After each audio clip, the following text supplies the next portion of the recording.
Friends, आप सब कैसे हैं? उम्मीद है सब बढ़िया होंगे और अपनी स्टडीज़ को जो है अच्छे से कर रहे होंगे।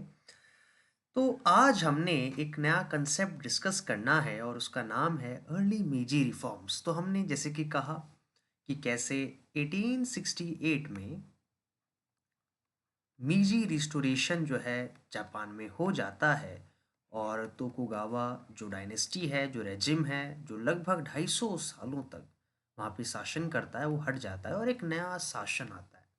और सबसे मेजर एडवांसमेंट जो मीजी सरकार या मीजी गवर्नमेंट का आता है वो ये है कि वहाँ पे जापान में एक कॉन्स्टिट्यूशनल, यस माय फ्रेंड्स, एक कॉन्स्टिट्यूशनल गवर्नमेंट का आना होता है और यहाँ से एक नया दिशा निर्देशन हमको जो है जापान में देखने को मिलता है। और इस कॉन्स्टिट्यूशनल गवर्नमेंट के चलते मैसिव आप देखेंगे जापान में इंडस्ट्रियलाइजेशन देखने को मिलता है। तो जो आर्थिक विकास है वो उसकी गति आप देखेंगे तो बहुत बढ़ जाती है। तो मीजी जो गवर्नमेंट रहती है या जो मीजी पीरियड रहता है, to be more precise, Meiji period की अगर मैं बात करूं तो मीजी पीरियड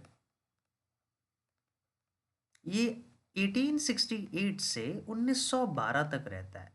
तो अगर आप यहाँ पे ऑब्जर्व करें तो कुछ ज़्यादा बड़ा पीरियड नहीं है ना, बहुत कम पीरियड है। कुछ हिस्टोरिकल सेंस में अगर हम देखें तो कोई ज़्यादा बड़ा पीरियड नहीं है, लेकिन इस छोटे से पीरियड ने जो जापान में इम्पैक्ट क्रिएट किया वो वाकई काफ़ी विचारणीय है, वाकई उस पर हमें सोचना चाहिए।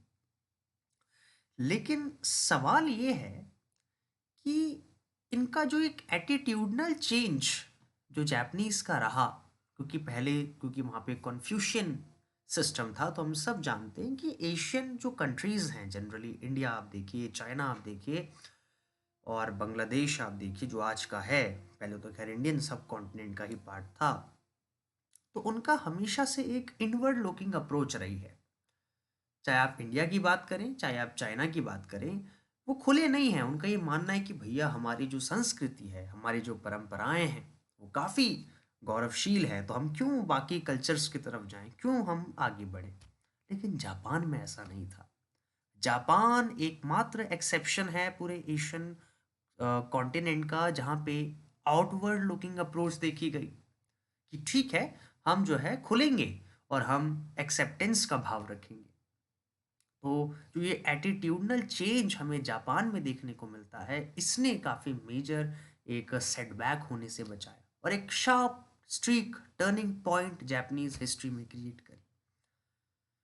लेकिन मेरा ये मानना है कि आप अपने कल्चर पे गौरव करें, आप अपने कल्चर को काफ़ी जो है अच्छा माने, वो उसमें कोई दिक्कत नहीं है। लेकिन आप खुलें भी ना, आप कंटेमिनेट हो जाएंगे, आपका कल्चर डिमीन हो जाएगा। इन सब छोटी बातों से निकलना चाहिए और इसलिए जापान इनसे निकला। और ये जस्टिफाई भी करता है कि जापान की जो आज की पोजीशन है पूरे वर्ल्ड हिस्ट्री में, ग्लोब्यूलर टर्म्स में, कहाँ है और बाकी कंट्रीज आज की डेट में कहाँ है। इतना सा आइलैंड है और आगे चल के वो जब एक्सपेंशनिस्ट पॉलिसी को अपनाएगा तो चाइना तक को एक बार कंट्रोल कर लेगा। कहाँ चाइना का एरिया और कहाँ जापानीज एरिया, कितना छोटा सा है, बट स्टिल आप देखिए उसका लोहा सबने माना। कोरिया को 1910 में आप देखेंगे वहाँ तक उसका डोमिनेंस रहा। तो ये एटीट्यूडनल चेंज, मैं फिर कह रहा हूँ, काफ़ी डोमिनेंट इसने रोल प्ले किया और आइडियोलॉजिकल टर्म्स में आप देखेंगे एक चेंज आया। लेकिन सवाल ये है कि ये चेंज आ कैसे पाया, क्योंकि अब आप देखेंगे इस दौरान मीजी पीरियड में काफ़ी वेस्टर्नाइजेशन होगा और वेस्टर्न प्रैक्टिसेस, वेस्टर्न आइडियोलॉजीज को माना जाएगा। कई हिस्टोरियंस का ये मानना है, कई स्कॉलर्स का ये मानना और एक जनरल कंसेंसस भी है कि इनिशियली जो इन लोगों का, इन मीजी लीडर्स का जो एक वेस्टर्न अप्रोच रहा, जो एक वेस्टर्नाइजेशन का अप्रोच रहा कि हम वेस्टर्न कल्चर्स को, वहाँ की प्रैक्टिसेस को अपनाएंगे, वो as a anti western ideology की तरह रहा। तो काफ़ी पैराडॉक्सिकल यहाँ पे ये हो गया कि हम वेस्टर्न आइडियाज़ को लेंगे, वहाँ के मिलिट्री वेपन्स, वहाँ के सुपीरियर आर्मामेंट्स को लेंगे, लेकिन एंटी वेस्टर्न एक भाव था इनिशियली, क्योंकि हम नहीं चाहते कि अपनी कंट्री में कोई वेस्टर्न पावर डोमिनेट करे, जैसे इंडिया में ब्रिटिशर्स ने किया, चाइना में ब्रिटिशर्स ने किया। वैसा हम नहीं चाहते कि यूएस जैसी कंट्री जो है या जो वो एरिया जो है वो हमें डोमिनेट करे। हम वेस्टर्नाइज होंगे, लेकिन अपने नेशनल सिक्योरिटी, अपनी नेशनल सोवरेनिटी को बचाने के लिए। और ये सब हमने डिस्कस किया था जब हमने बात करी थी कि कैसे एक टाइड ऑफ वेव है जो कि मीजी काल में, मीजी रिस्टोरेशन के समय आ रही है। तो ये कहीं ना कहीं जो जॉय आइडिया है वही अल्टीमेटली डोमिनेंट है।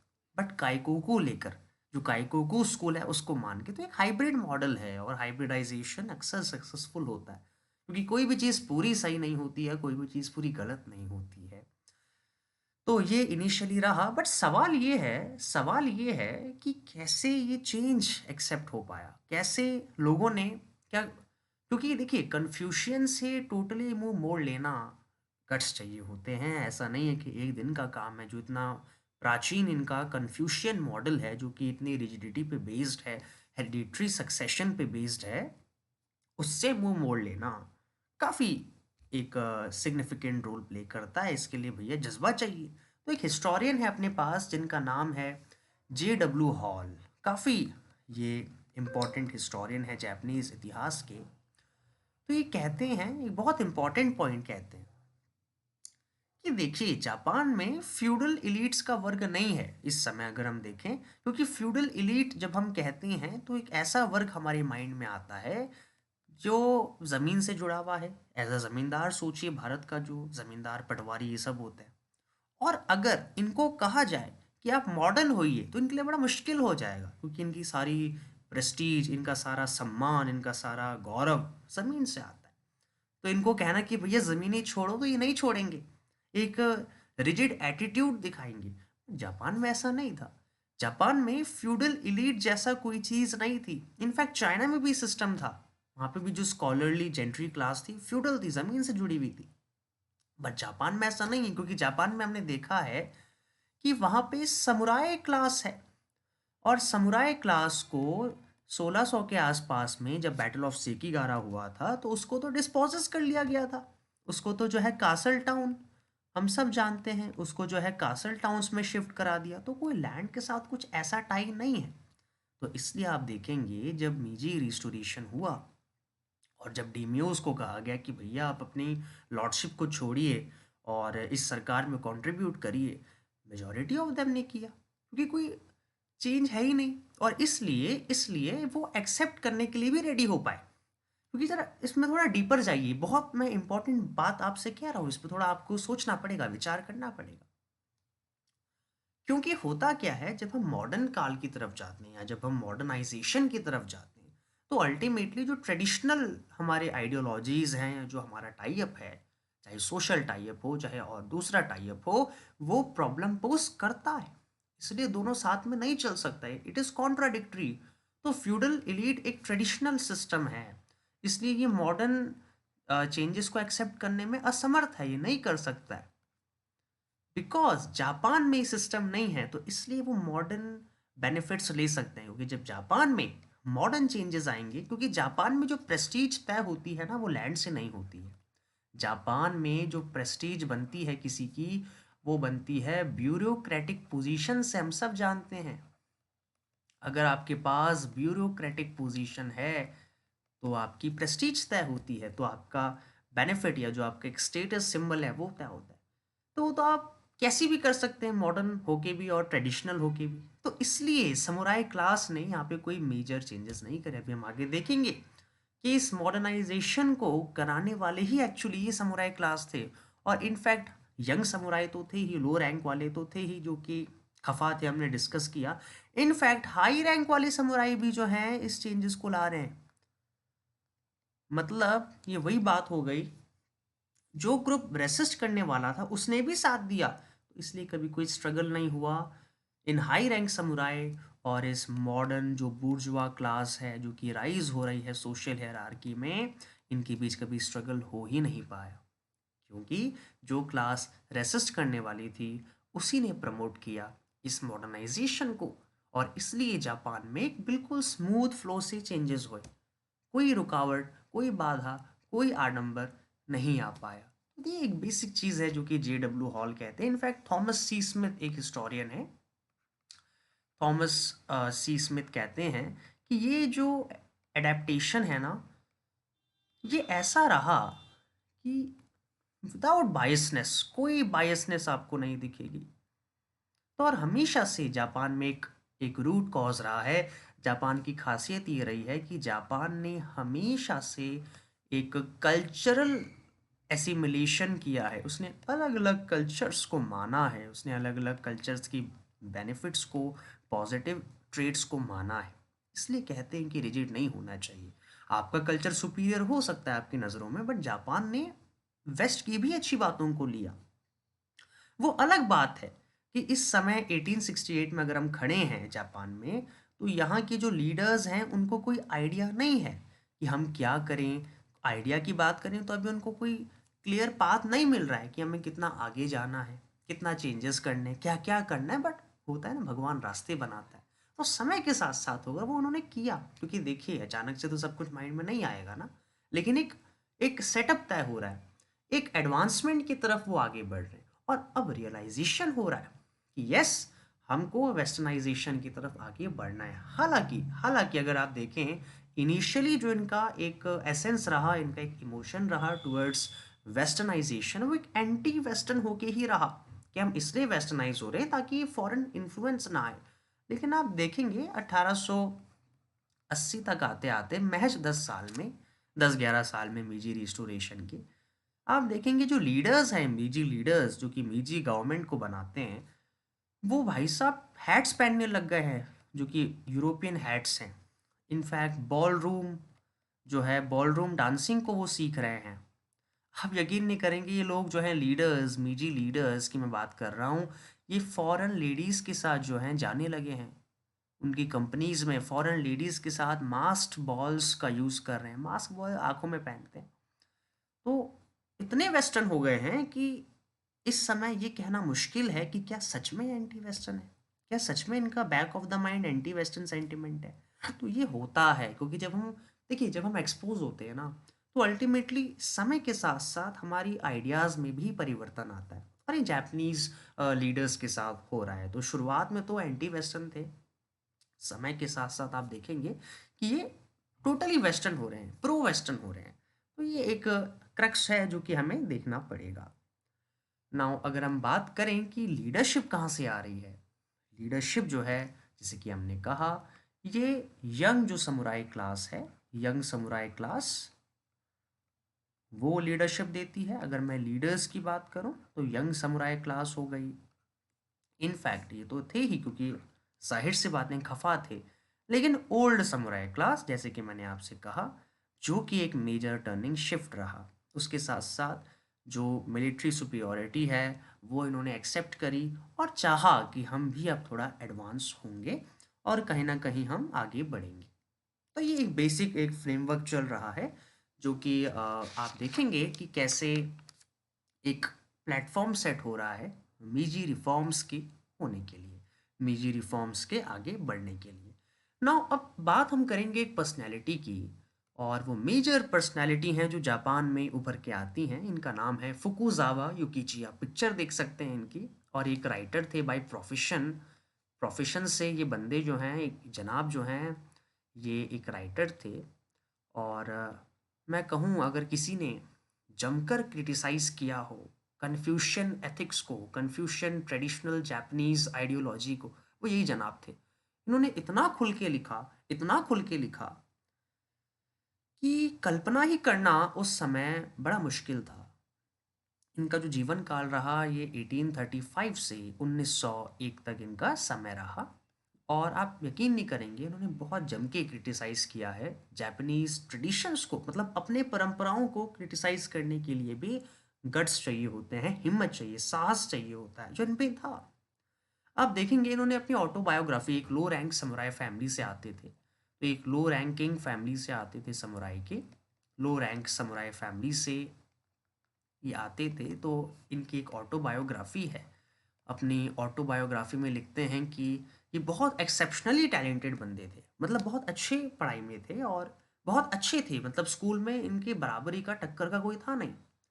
लेकिन वो बताते हैं कि कैसे स्कूल से बाहर निकलकर एक अलग ही दुनिया इनके लिए शुरू हो जाती थी।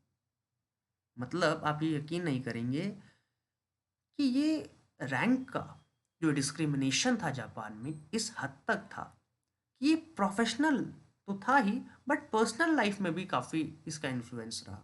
मतलब आप यकीन नहीं करेंगे, हाई रैंक वाले समुराई के जो बच्चे होते थे उनसे रिस्पेक्ट से बात करनी होती थी ये लो रैंकिंग वाले समुराई बच्चों को, जबकि सेम एज ग्रुप के हैं फिर भी एक रिस्पेक्ट दिखानी है, एक डेकोरम, एक ऑरा दिखाना है। और ये हाई रैंकिंग वाले बिल्कुल बदतमीजी से बात करते थे, इस पर कोई संकोच होता ही नहीं था। और बड़े इमोशनल नोट में उन्होंने अपने ऑटोबायोग्राफी में लिखा है, अगर आप पढ़ें कभी तो आप भी इमोशनल होंगे, कि मैं तो छोटा बच्चा था, ये इनका इनके वर्डिंग्स है। मैं तो छोटा बच्चा था। और छोटे बच्चे का दिमाग आप सब जानते हैं, मैं कह रहा हूँ छोटे बच्चे का दिमाग वो नहीं लगाता चीज़ें मन में, ये तो हम बड़े जब होते हैं तब छोटी छोटी बातों में लड़ झगड़ लेते हैं। छोटा बच्चा क्या है, उसको क्या समझ में आएगा, क्या डिस्क्रिमिनेशन क्या कुछ। बट इन्होंने लिखा कि छोटा होकर भी मैंने ये चीज़ एहसास करी, छोटा होकर भी मैंने ये चीज़ फील करी कि मेरे साथ गलत हो रहा है। ज़रा सोचिए, जब ये बच्चा बड़ा हुआ तो जाहिर सी बात है ये क्रिटिसाइज करेगा अपने एथिक्स को, अपने कन्फ्यूशियन आइडियाज़ को। उन्होंने किया, बढ़ चढ़ कर किया। तो फाइनली इन्होंने डच स्टडीज़ को किया। और आप यकीन नहीं करेंगे कि ये नॉर्थर्न क्यूशू के प्रोविंस में रहते थे, और वहाँ पे एक एरिया है ब्यूजेन, तो वहाँ के एरिया से ये आगे बढ़े। और अच्छे चाइल्ड थे जैसे कि मैंने आपसे कहा। और इनको जो है ये फाइनली 1854 के आसपास में, 1854 में इन्होंने फुजा युकिची ने जो है फुकुजावा ने जो है नकात्सू में एक्चुअली ये रहा करते थे, तो नकात्सू इन्होंने लीव किया, नकात्सू विलेज को लीव किया। और उसके बाद जो फुकुजावा साहब हैं ये अ, नागासाकी गए। तो ये इसके बाद नागासाकी गए, नागासाकी, और उसके बाद ये उगाटा, इन दो जगहों पे गए, नागासाकी और उगाटा। और यहाँ पे इन्होंने अपनी स्कूलिंग करी, और बेसिकली यहाँ पे इन्होंने अपने डच स्टडीज़ को पूरा किया। सो डच स्टडीज़ इन्होंने यहाँ पे पूरी करी। और 4 साल की बात, 4 साल की बात, 4 years लेटर, 4 साल के बाद जो हैन, जिस भी हैन में ये थे उस हैन ऑफिशियल ने इनको जो है ईडो भेजा, ईडो इन्हें भेजा गया। वहाँ पे इन्होंने एक स्कूल की स्थापना करी, और स्कूल में अगेन इन्होंने डच स्टडीज़ को करवाया। तो आप सब जानते हैं डच स्टडीज़ क्या है। ये वही जो ऐसी स्टडी जो कि वेस्टर्न टेक्निक्स, वेस्टर्न साइंस को बताती है, एडेप्टिव स्टडीज़ है। और ये सब जानते थे वेस्टर्न साइंस, वेस्टर्न टेक्निक्स के बारे में। 1860 में, 1860 में इनको एक मौका मिला और ये सैन फ्रांसिस्को गए। अब सैन फ्रांसिस्को जब ये गए तो ये बेसिकली हैरिस ट्रीटी को ही रेक्टिफाई करने के संबंध में एक शिप गई थी, तो उसको रेक्टिफाई करने के लिए एज अ पर्सन ये गए थे, एज अ ऑफिशियल ये गए थे। तो सैन फ्रांसिस्को जब ये गए तो इन्होंने वहाँ पे देखा कि वहाँ पे भी जो टेक्निक्स यूज़ हो रही है वो उन्होंने अपनी स्टडीज़ के दौरान सब पढ़ी हुई है। जैसे वो कहते हैं कि गैल्वनी इलेक्ट्रोप्लेटिंग वहाँ हो रही है सैन फ्रांसिस्को में, गैल्वनी इलेक्ट्रोप्लेटिंग वहाँ चल रही है। उसके साथ साथ टेलीग्राफ वो देखते हैं। बट ये सब चीज़ें इनको आकर्षित नहीं कर रही थी। अब देखिए, कॉमन सी बात है, कोई बंदा यूएसए जा रहा है, जापान से फर्स्ट टाइम बाहर निकल रहा है, तो ये सब चीज़ें उसको आकर्षित करेगी, ये सब चीज़ें उसको भौचक्का करेगी। लेकिन वो साफ कहते हैं कि मैं सब जानता था, मैंने अपनी डच स्टडीज़ के दौरान ये सब पढ़ लिया था। एक शुगर फैक्ट्री में भी ये गए, तो वहाँ के ऑफिशियल ने सोचा होगा कि जब हम इनको फुकुजावा को अपनी मशीनरीज दिखाएंगे तो शायद ये हक्के बक्के रह जाए कि लाइफ में फर्स्ट टाइम देख रहे हैं। बट सीरियसली लिटरली कहूँ उससे भी हैरान नहीं हुए। हैरान ये हुए सोशल जो वहाँ का सिस्टम था उसको देखकर। मटेरियल सिस्टम्स, टेक्निकल सिस्टम्स, ये सब पढ़ चुके थे अपनी डच स्टडीज़ के दौरान। वहाँ का जब उन्होंने सोशल कस्टम को देखा कि भाई जो सेक्सेस हैं, अलग अलग जेंडर्स हैं, उनके बीच का रिलेशन कैसा है, वहाँ पे जो फाइनेंस का सिस्टम है वो कैसा है, वहाँ पे हॉस्पिटैलिटी हॉस्पिटल्स कैसे हैं, वहाँ पे जो असाइलम होता है वो कैसे होता है, इन सब चीज़ों को देख के उनका, आप यकीन नहीं करेंगे, उनका माइंडसेट खुला। वो उन्होंने माना कि इन सब मामलों में कहीं ना कहीं वेस्ट बहुत आगे है, और हमको ये सब चीज़ें ग्रहण करनी होंगी, ये सब ट्रेड्स हमें लेने होंगे, तब जाके ही जापान जो है वो एक प्रोग्रेसिव स्ट्रक्चर में डल पाएगा, एक प्रोग्रेसिव पैरामीटर में जापान खड़ा हो पाएगा। तो ये सब चीज़ें उनको ज़्यादा आकर्षित करने लगी। 1862 में फिर वो यूरोप भी जाते हैं 2 साल बाद।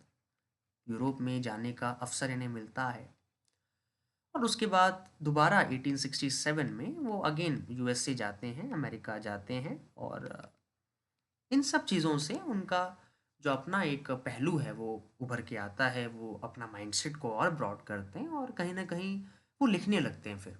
और यहाँ अपने विजिट्स के बाद वो जो है अपने ऑब्जर्वेशंस को नोट करने लगते हैं और बहुत अच्छी पुस्तक इन्होंने लिखी। 1866 में इन्होंने एक बुक लिखी और उस बुक का नाम था, उस बुक का जापानीज अगर मैं नाम कहूँ तो उसका नाम था सीओ सीओ जियो। इसका जो ट्रांसलेशन है इंग्लिश का वो है कंडीशंस ऑफ द वेस्ट। तो उन्होंने वेस्टर्न कंडीशंस के बारे में लिखा। ये बुक बहुत one of the best seller होती है और ये बुक सब बताती है कि कैसे वहाँ सोशल कंडीशंस हैं, इकोनॉमिक कंडीशंस हैं, काफ़ी ये प्रख्यात होती है। लेकिन फुकुजावा ने रिस्टोरेशन के समय पार्ट नहीं लिया। 1866 रिस्टोरेशन से पहले का समय हम सब जानते हैं। तो इन्होंने रिस्टोरेशन में हिस्सा नहीं लिया। लेकिन जब रिस्टोरेशन हो गया 68 के बाद इनका एटीट्यूड बदला। अब इनिशियली अब तक इनका क्या अप्रोच था कि बस वहाँ की चीज़ों को डिस्क्राइब करना, वहाँ कैसा कैसा है। जब इन्होंने देखा कि जो नई सरकार आई है ये अब ओपन है, ये नई सरकार फ्लेक्सिबल है और ये वेस्टर्नाइजेशन करना चाहती है, तब इन्होंने अपनी किताब में या जो भी अपने लेटर वर्क्स करे उसमें क्रिटिसिज्म करना स्टार्ट किया। उसमें बोलने लगे कि अब हमें ये चीज़ें एक्सेप्ट करनी पड़ेगी। अब तक नहीं बोल रहे थे, अब तक बस बता रहे थे क्या क्या था वहाँ। अब कहने लगे कि हमें अब जो है बढ़ चढ़कर इन चीज़ों को एक्सेप्ट करना पड़ेगा, अपने ट्रेडिशंस में लाना पड़ेगा।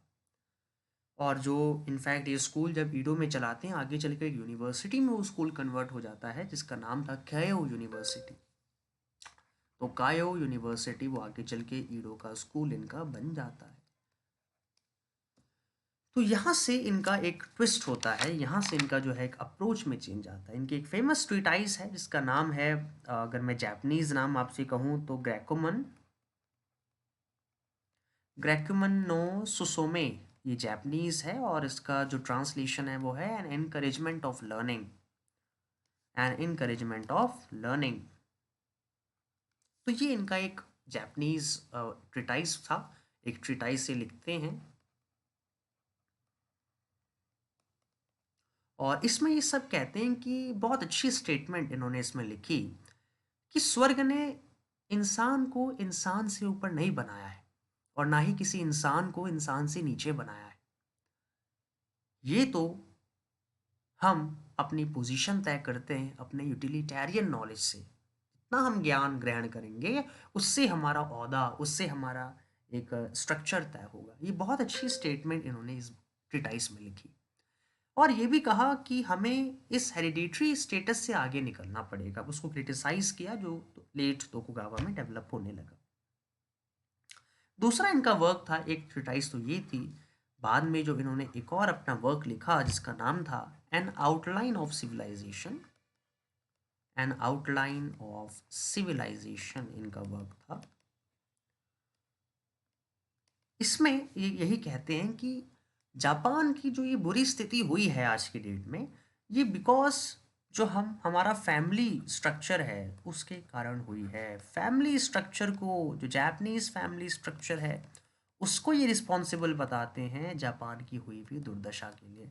वो कहते हैं कि जापान का जो फैमिली नॉर्म्स हैं, जो फैमिली वैल्यूज़ है वो इतनी रिजिड है कि उसमें ये सिखाया जाता है बच्चों को कि आप इनकी रिस्पेक्ट करो, हाई रैंक वाले बच्चों को या हाई रैंक वाले लोगों को।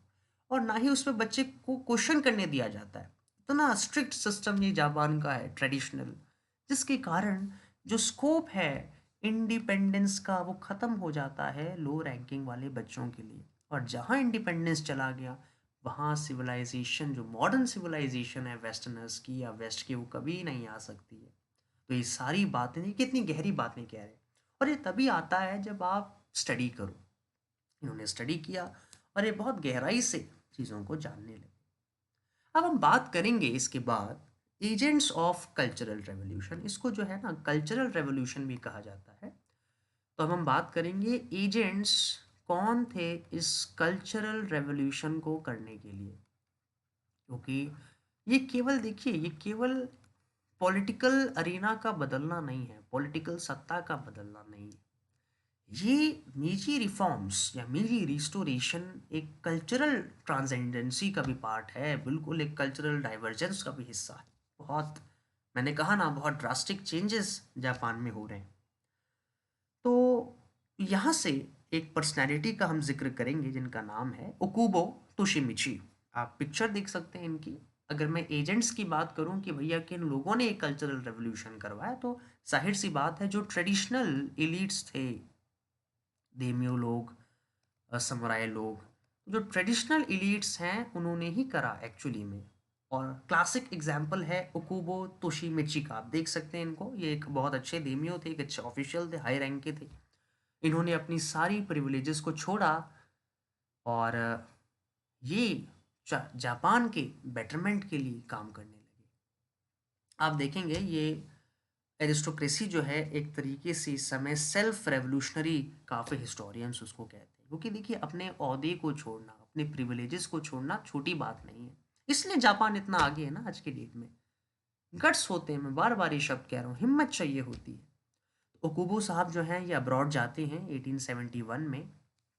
तो 1871 में ये अब्रॉड जाते हैं और इंग्लैंड में ये काफ़ी इम्प्रेस होते हैं। इनिशियली इनकी आइडियोलॉजी ये थी कि जापान को एक सेंट्रलाइज्ड बना देना ही हमारा मकसद है, उससे सेटिस्फाइड थे।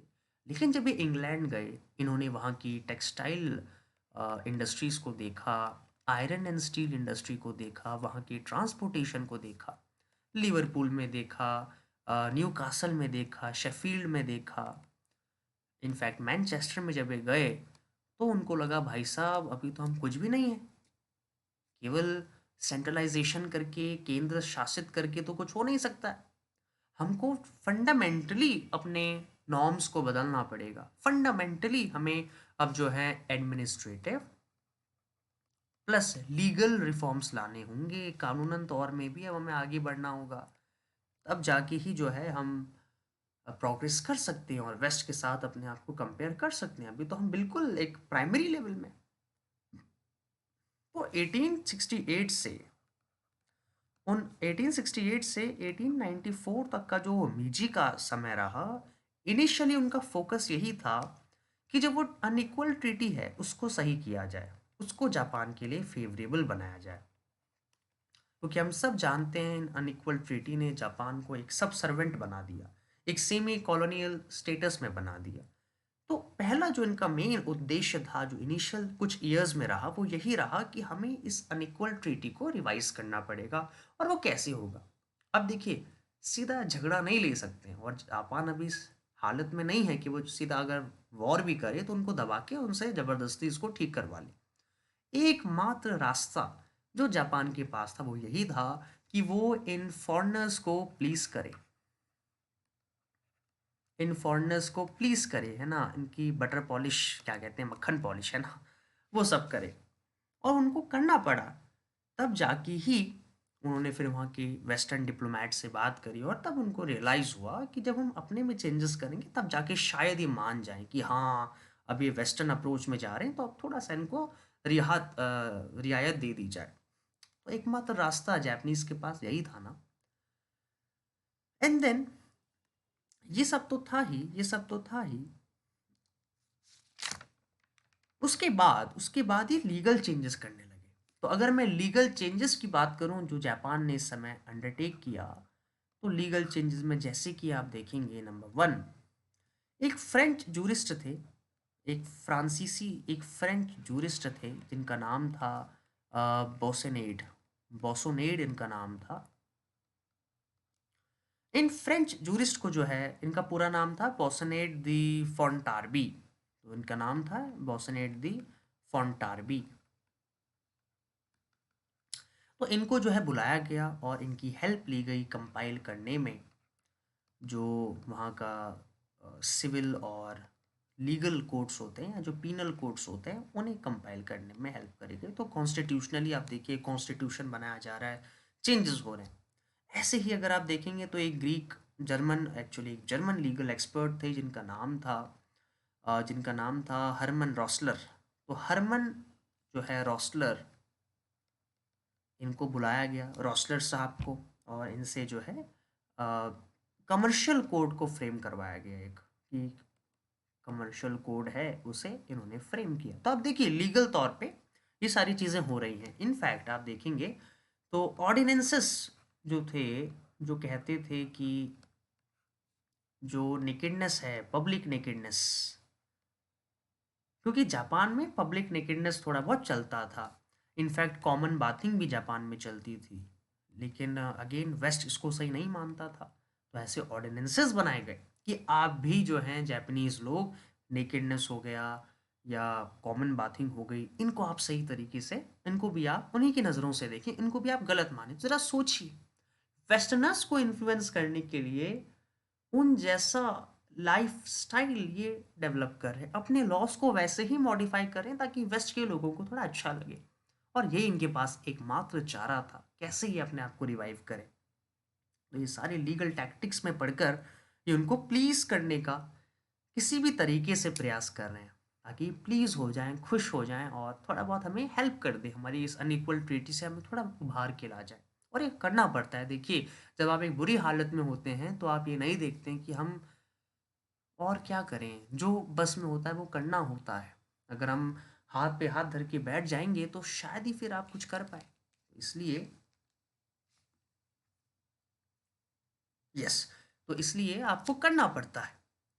देन इनफैक्ट आप देखेंगे तो जो फर्स्ट पीएम साहब थे मीजी गवर्नमेंट के, जिनका नाम था इतो हिरोबुमी, आप इनकी पिक्चर देख सकते हैं, पीएम साहब थे। कायरो इनोई, आप इनकी पिक्चर देखिए, फर्स्ट फॉरेन मिनिस्टर थे। तो इन्होंने क्या किया, जो सेक्रेड वो होता है कॉस्ट्यूम बॉल्स, इन्होंने डिस्ट्रीब्यूट करी। जो कॉस्ट्यूम बॉल्स हैं वो दी इन्होंने फॉरेन रेसिडेंट्स को। कॉस्ट्यूम बॉल वही जो आंखों में पहनते हैं, एक तरीके का वेस्टर्न ट्रेडिशन होता है। तो जो फॉरेन रेसिडेंट्स थे उनको इन्होंने कॉस्ट्यूम बॉल्स दी। और ऐसे लग रहे थे ये दोनों कि जैसे जैसे ईतो साहब ऐसे लग रहे थे उसमें कि एक बहुत अच्छे नोबल मैन है वेनेशियन, क्योंकि वेनेशियन लोग ही करते हैं ऐसा। तो देखिए वेस्ट जैसा ही बर्ताव करना चाह रहे हैं, आप समझ रहे हैं। इनफैक्ट 83 में आप देखेंगे, 1883 में, just to please foreigners again and again, 1883 में एक विक्टोरियन हॉल बनाते हैं ये। और उस विक्टोरियन हॉल में अगर कोई भी फॉरेनर आएगा तो उसके लिए म्यूजिकल अरेंजमेंट्स करे हुए हैं, डांस का अरेंजमेंट करा हुआ है। तो ये सारा उनको सम्मोहित करने के लिए करा जा रहा है। तो आप समझ सकते हैं कि कैसे जापान हेयर एंड देयर कुछ ना कुछ करने की कोशिश कर रहा है एट द लास्ट, उनको प्लीज करने के लिए और चेंजेस करने के लिए। अब हम बात करेंगे दूसरी सबसे इम्पोर्टेंट कंसेप्ट की, that is educational reforms. Education में जापान ने सबसे मेजर मेजर रिफॉर्म किया, एजुकेशन में किया। तो जो तोकुगावा का जो क्लासिकल करिकुलम था उसको रिप्लेस करके एक मॉडर्न वेस्टर्न करिकुलम को अपनाया गया। मॉडर्न वेस्टर्न करिकुलम जो कि प्रैक्टिकल लर्निंग में फोकस करता है, टेक्निकल एजुकेशन में फोकस करता है, स्किल ट्रेनिंग में फोकस करता है, और जो कि वेस्टर्न स्टैंडर्ड बुक्स के अकॉर्डिंग बना हुआ है। तो ऐसा जो है करिकुलम बच्चों के लिए लाया गया। उसी के साथ साथ आप देखेंगे फुकुजावा जो साहब हैं, उन्होंने काफ़ी क्रिटिसाइज़ किया। फुकुजावा जिनका भी हमने ज़िक्र किया था, उन्होंने काफ़ी क्रिटिसाइज़ किया ट्रेडिशनल लर्निंग को जो जापान में पहले से थी तोकुगावा के टाइम में। ये कहते हैं कि शायरियाँ लिखना, कविताएं लिखना, हिस्ट्री को पढ़ डालना ठीक है, लेकिन अगर आपको शायरियों का अच्छा ज्ञान है लेकिन बिजनेस ट्रांजैक्शंस करना नहीं आता है तो आप धरती पे बोझ है, आप एक चावल खाने वाले डिक्शनरी के समान है। ये इनके शब्द हैं फुकुजावा। अब देखिए कितना ओपन क्रिटिसिज्म हुआ है कि अगर आपको इतिहास पता है, कैथोलिक हिस्ट्री पता है, जापानीज हिस्ट्री पता है, लेकिन आपको यही नहीं पता कि कैसे बिजनेस ट्रांजैक्शंस होते हैं, आपको डे टू डे लाइफ के बारे में ही नहीं पता, आप ट्रेंड के साथ नहीं चल रहे हैं अगर, तो आप और कुछ नहीं, धरती में बोझ हैं, जापान में बोझ हैं, चावल खाने वाली एक डिक्शनरी है बस, जिसको एक जगह रख लो बस हो गया काम। प्रोडक्टिव नहीं है ना अब, तो प्रोडक्टिविटी में फोकस किया जा रहा है।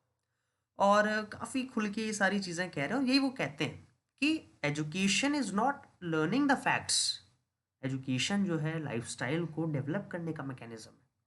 एजुकेशन जो है केवल लर्निंग नहीं है, ये हाउस होल्ड लर्निंग है। केवल किताबें पढ़ के आप एजुकेट नहीं कर सकते, आप एजुकेशन नहीं ले सकते, ऐसा इनका कहना था। एंड देन फुकुजावा बाकी कंटेम्प्रेरीज के साथ उन्होंने खुल के ट्रेडिशनल ऑर्डर पे सवाल उठाए। लेकिन एक हिस्टोरियन है जिनका नाम है हर्बर्ट पैसन। हर्बर्ट पैसन ने ट्रेडिशनल जो तोकुगावा करिकुलम है उसकी वकालत करी। उन्होंने कहा कि लगभग भाई साहब 17,000 स्कूल ऑलरेडी थे जब लेट तोकुगावा का पीरियड था, तो इतना एडवांसमेंट था। वो कहते हैं कि जिस तरीके से ही फुकुजावा बाकी हिस्टोरियंस उस समय के इतना बैकवर्ड दिखा रहे हैं तोकुगावा करिकुलम को, ऐसा नहीं था। इनफैक्ट ये मॉडर्न लर्निंग, देखिए मोटी सी बात बताइए, आप जब आप किसी चेंज को लेंगे, सपोज आप 12th स्टैंडर्ड की मैथमेटिक्स पढ़ना चाहते हैं, तो उसके लिए आपको 10th का पता होना चाहिए ना, 11th का पता होना चाहिए, तभी तो कर पाएंगे ना। ठीक वैसे ही इन मॉडर्न एडवांसमेंट्स को, इन मॉडर्न वेस्टर्न साइंस को पढ़ने के लिए कुछ तो एक प्लेटफॉर्म सेट होना चाहिए। तो ये प्लेटफॉर्म जो है कन्फ्यूशन टाइम से ही था। ये जो तोकुगावा है, सॉरी लेट तोकुगावा, उन्होंने प्लेटफॉर्म सेट किया था, क्योंकि फैमिलीज ने अपना रूटीन ऐसा ही मॉडिफाई किया, वो इनग्रेन किया अपने माइंडसेट में। बच्चों को स्कूल जब भेजा गया, और पहले से ही कुछ हद तक टेक्निकलिटीज थी, जिस टेक्निकलिटी की बात ये लोग कर रहे हैं, ये जो लीडर्स हैं, मीजी लीडर्स, ये इनफैक्ट 1840 से चला आ रहा है, ये टेक्निकल एजुकेशन पे जो फोकस हो रहा है।